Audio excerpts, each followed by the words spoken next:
Hello friends, let us now learn about the important types of cell division. Okay, there are in humans we have approximately 23,000 genes which are present on 46 chromosomes. There is something called as linked genes. These linked genes are the genes on same chromosome. The genes present on same chromosome are inherited together, and these genes are called as linked genes.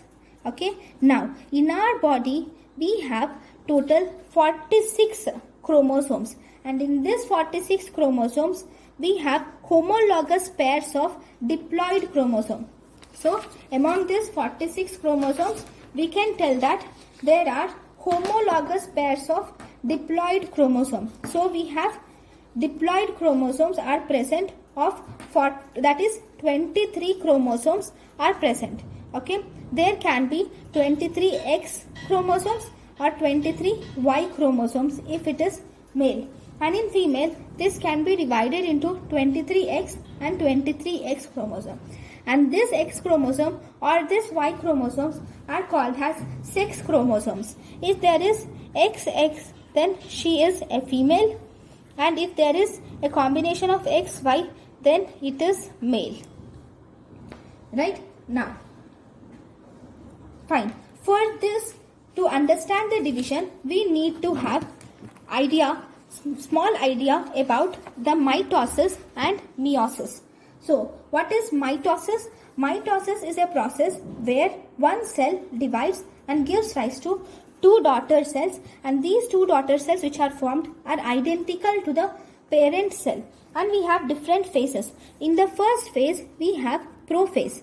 Okay, in this prophase the main important thing is the chromosomes will start to contract, coil and condense. The chromosomes will coil, contract and condense in this prophase. Okay, see, this is the chromosomes which have started to condense, and at the end in the prometaphase, which is the primitive phase, that is before metaphase, and in this phase you will see the shortened and condensed chromosomes. Okay, then these chromosomes in the metaphase they will start to appear in the equator. Okay, this is metaphase where chromosomes have aligned in the equator and there is attachment of spindle fibers. This is microtubules. Attachment of microtubules which are formed from mitotic spindle. This is mitotic spindle apparatus, and in this, from this mitotic spindle apparatus, microtubules will attach to the chromosomes at the centromeres. This is centromere. Right? So in a chromosome we have two chromatids, and this central part is called as centromere. Okay. Now, so this will lead to the formation of mitotic spindle. Sorry, this whole thing is mitotic spindle, and this is centriole. I'm really sorry. This is centriole. Okay. This whole process of formation of mitotic spindle. Okay. Now, these microtubules will pull the chromatids to their respective ends. So we have two microtubules on both the ends attaching at the centromere. Once these two ends, these microtubules pull each other, these chromatids will get separated. Okay, and this results in two different chromosome formation, and this phase where they pull towards each other, and this is called as anaphase. Okay, this is anaphase. Then at the end of the telophase, this migration to their respective ends is complete, and this is called as telophase. Okay, and at the end of the telophase there is cytokinesis occurs, that is division of the cytoplasm occurs now, and this results in the formation of two different daughter cells. Once cytokinesis occurs, and this results in the formation of two different daughter cells.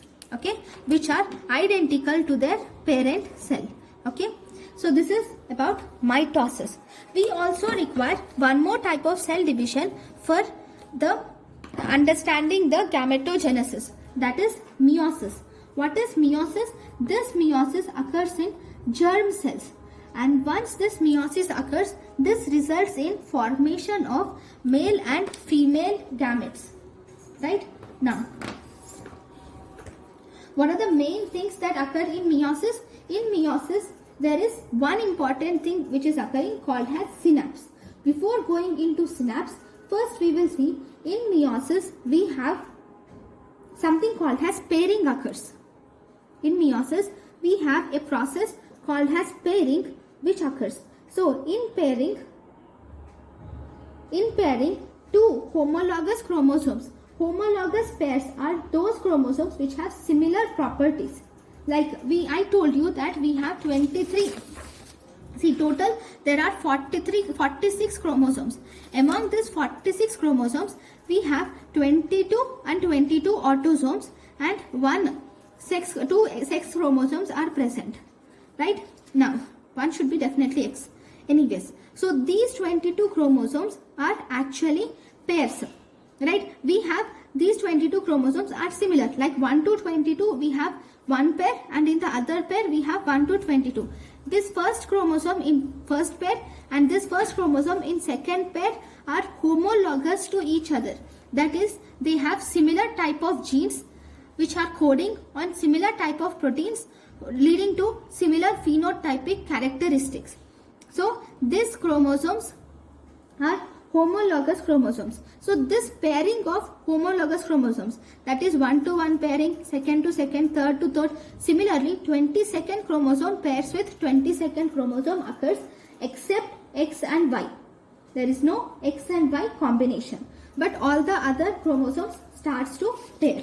So, this is the event where there is pairing of chromosome begins. Here pairing actually begins, and here pairing is complete.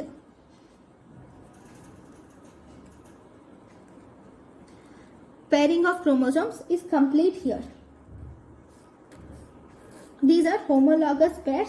Here, if you see, they are approached each other, and here homologous pairs, chromosomes paired with each other. Okay, and if you see here, there is something called as crossover. So, what is this crossover? See, if these homologous chromosomes, one arm of these homologous chromosomes has crossed with each other, and there is interchange of chromatid segments between the paired homologous chromosomes. See, this segment has been changed, and once this has been changed, you can see the appearance of this crossed over segment here. Okay, and this is here the double stranded chromosomes are pulled apart, and you see this crossover which is occurring. This crossover which is occurring here, this is very important for genetic variability and genetic transformation. Okay, approximately in our body, for one meiotic division to occur, for meiotic one division, there occurs approximately 30 to 40 crossovers. That means there will occur at least one or two crossovers per chromosome are seen. Okay, so this genetic variability is enhanced through crossovers and also by random distribution of homologous chromosomes. Right? So, once there is crossover occurring, obviously it enters the anaphase. Right? So, this will divide into two daughter cells, that is this will divide into go into anaphase as already done, right? So this will result in cytokinesis. Okay, this cytokinesis will result in two daughter cells which undergo again meiosis 2, which is similar to mitosis. Okay, we have meiosis 2 which is similar to mitosis. Then it goes to meiosis 2, which is almost similar to mitosis. So I will just give you an overview of how the chromosomal differentiation occurs. So this is the oogenesis. First I am just comparing it, then we will go in detail. Then we have spermatogenesis. Okay, in oogenesis we have primary oocyte. This is primary oocyte. It contains 46 chromosomes, and this primary oocyte will first undergo first maturation division, or we can call it as meiosis 1. Okay, once it undergoes meiosis 1 and it results in secondary oocyte and first polar body. Okay, this secondary oocyte and first polar body undergoes meiosis 2, which is almost similar to mitosis, and this results in mature oocyte with 23 X chromosomes, and it forms the polar bodies. So there is 22 X, when here 22 plus X, right. Then we have spermatogenesis. In spermatogenesis we have primary spermatocyte,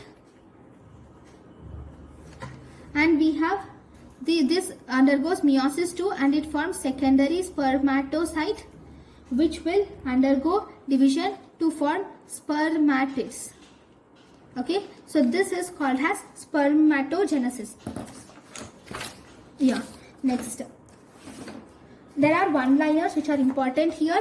Most common chromosomal abnormality which is seen in abortus is 45X, trisomy 16 and triploidy. Chromosomal abnormalities can cause 10% of major birth defects. Gene mutation can occur in 8% of major birth defects. Gene defects can occur in, genetic mutation can occur in 8% of major birth defects. So all these are one-liners which I felt to be important. So there is something called as meiotic non-disjunction. What does this occur? Mitotic non-disjunction. What does this occur? See, whenever there is mitosis, okay, especially I told you 46 chromosomes, okay, will differentiate into 23 chromosomes, which will again by meiosis 1 and by meiosis 2 they will again give rise to 23 chromosomes. In mitotic mitotic non-disjunction, before this cell undergoes meiosis, it undergoes a series of mitotic divisions, and during this mitotic divisions there should be 46 chromosomes which will undergo mitosis and results in again 46 chromosomes, right? And these 46 chromosomes should be separate. I'll just show you, right? In this anaphase, if you see, this is mitosis, right?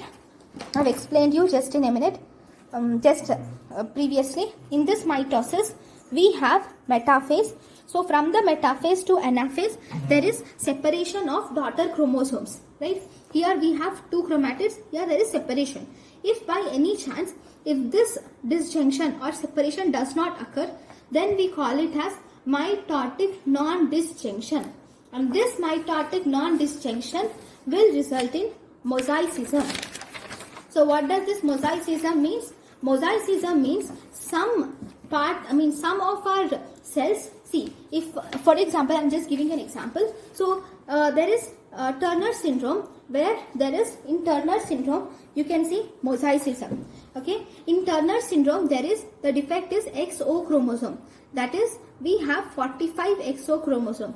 In this there is absence of one X chromosome is seen in Turner syndrome. So in this there are some patients which have some cells, in which there are some cells of her body which have 45 XO, and some cells are absolutely normal with 46 XX, and she does not show many symptoms.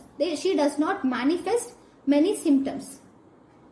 Okay, so because she will have mild variant of Turner syndrome. Why? Because there are some cells which show 46 XX, and there are some cells which shows 45 XO. There are majority of cells show 46 XX, which result in mild variant of Turner syndrome. Okay, this concept where a person might have both types of variability, like she might have 45 XO and 46 XX. This is called as mosaicism. Right. Then we have balanced translocation. What is balanced translocation? Balanced translocation is if these two are the genes.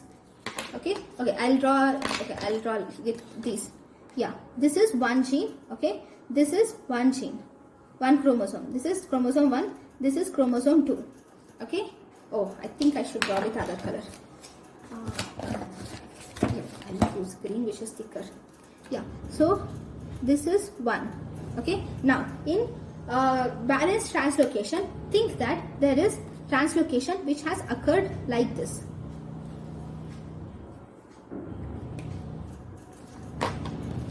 What is translocation? Translocation is the exchange of genetic material between the two chromosomes is called as translocation. Look here.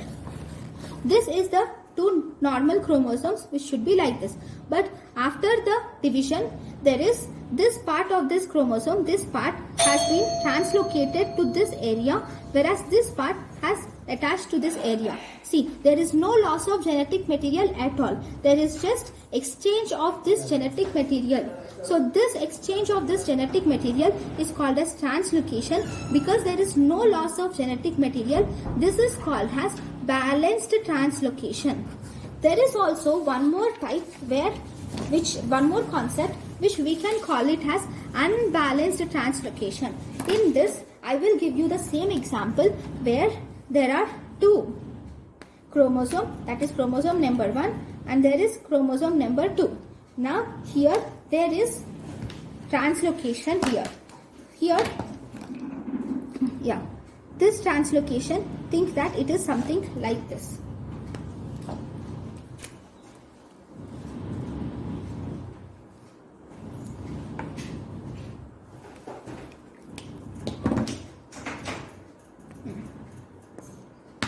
So think that this is a, or I'll give you in a better, I'll draw a better picture so that it becomes easier.